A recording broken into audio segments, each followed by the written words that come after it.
Carson, first off, I just want to say thank you for joining us on the program tonight.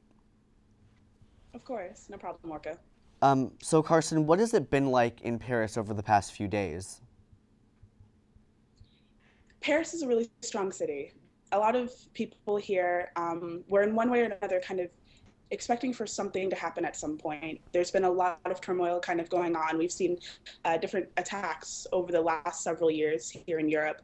And my own homestay mom said, like we're expecting something like this and we know how to react to it and we know how to come together. How have you been able to reach out to family and friends to let them know how you're doing, to let them know that you're safe?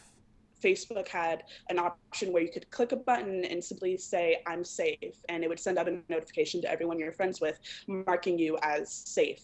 That was a great help to a lot of people here. A lot of other students expressed a lot of relief at that feature because they were worried about getting news out to people. One thing I will say is I wish that option was available to more people in these kind of attacks that are happening all across the world. Paris isn't the only place that needs these kind of features.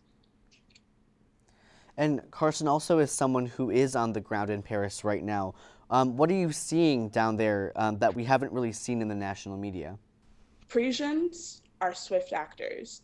The very first morning, after everything had occurred, the hospitals were already overcrowded. People were lining down the block to be able to donate blood to give to the victims.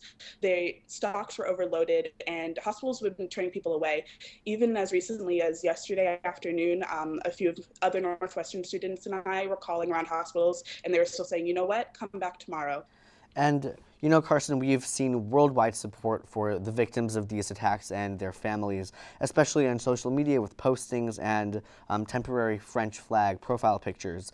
But with you Mm-hmm. being there on the ground in Paris right now, how have you seen Paris come together?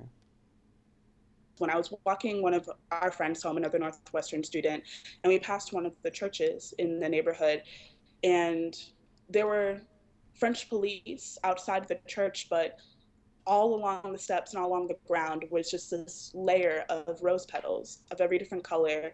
And people had left them there to show solidarity, to show how much they cared. And it was almost haunting because the street was empty, but there was this mark of humanity, of people who cared and had just laid all these rose petals out, which was comforting and powerful for us to see the next morning.